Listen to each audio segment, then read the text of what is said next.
How has Gran Turismo 7 performed in 2025? Is it still at the top of the tree as a console racer, or has the competition finally caught up? We're going to take a look back at how GT7 has performed across the year, and discuss whether Spec 3 is the last hurrah, or if Polyphony are still going to keep their foot down all the way to GT8. In 3 months' time, the game will turn 4 years old, yet remains as popular as ever. Sim racing in general has continued to explode this year.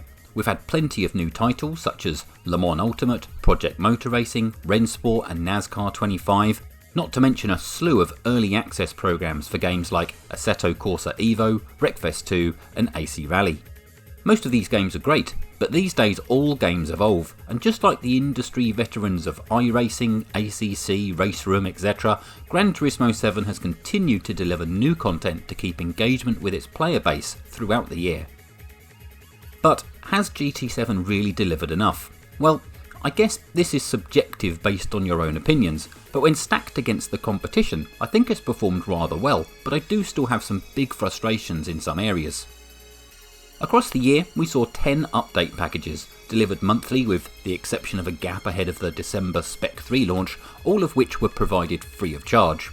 In total, we got 37 new cars, 2 new tracks, 8 menu books, 33 World Circuit events, 80 engine swaps, 11 new scapes curations and 3 minor physics updates. On paper, this sounds like a pretty good deal, but when you consider that of the new cars, 80% of them are pretty dull road cars, quirky vehicles or VGTs that you'd not touch after a quick tryout, which is a real shame. Electric cars are the future, sure, but I've never heard anyone requesting to push a Nissan Qashqai around the Nordschleife. I get that Gran Turismo traditionally likes to include road-relevant vehicles, but I find their continued inability to read the room with their audience hugely frustrating. That said, some of the new cars have been brilliant. The 90s-inspired F1 cars are great. The Peugeot 205 GTI, the Ferrari 812 Superfast, the Corvette Z06, the Lancia Delta Integrale, and of course the belated edition of the Ferrari 296. On the track side of things, we've got Yas Marina and Circuit Gilles Villeneuve, albeit right at the end of the year. This makes for a total of 41 tracks in all, with 121 variations altogether. There's quite a few tracks from older Gran Turismo games that have yet still to be seen though, such as Tokyo 246 and New York, and my most desired Côte d'Azur and Pikes Peak. Of course, it's all down to money, time and licensing, and with Kaz announcing this year that the Gran Turismo series has now amassed 100 million units in lifetime sales, they probably don't need to pander to every single player's requests, as they're already clearly doing okay for themselves. Compared to other sim racing games, GT7 has certainly had more updates and content than many others. It still dwarfs the big sim racers with its car count and its overall value for money, yet despite this there still seems to be an ongoing feeling of dissatisfaction among the player base.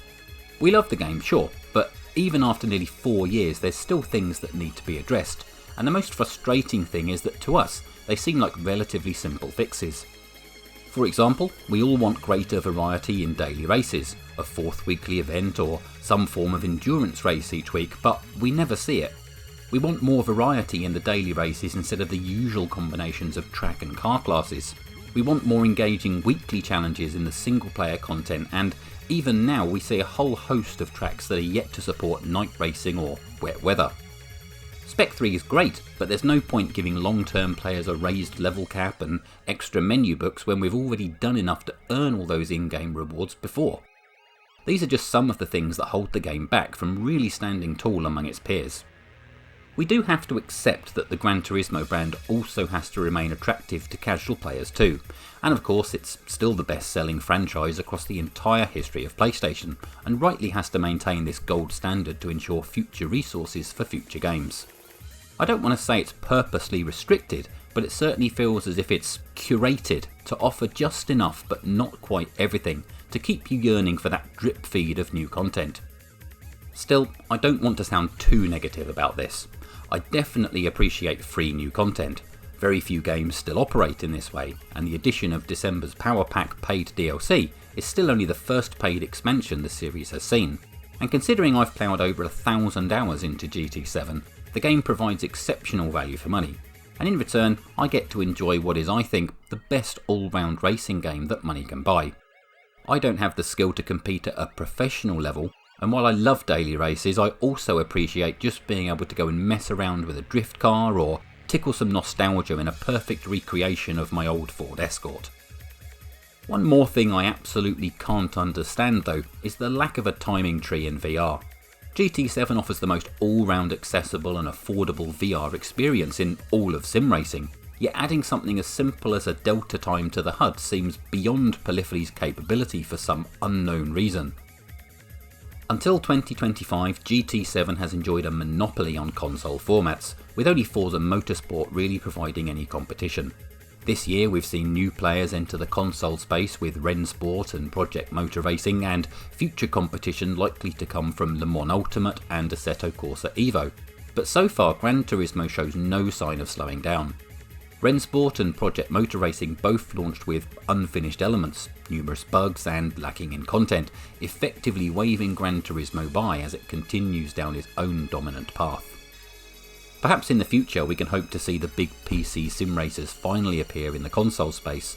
The hardware is certainly capable, the peripherals are compatible and the audience is there, but for now it seems that GT will continue to go unchallenged on its current trajectory. Personally, I think we'll see support and updates begin to tail off during 2026.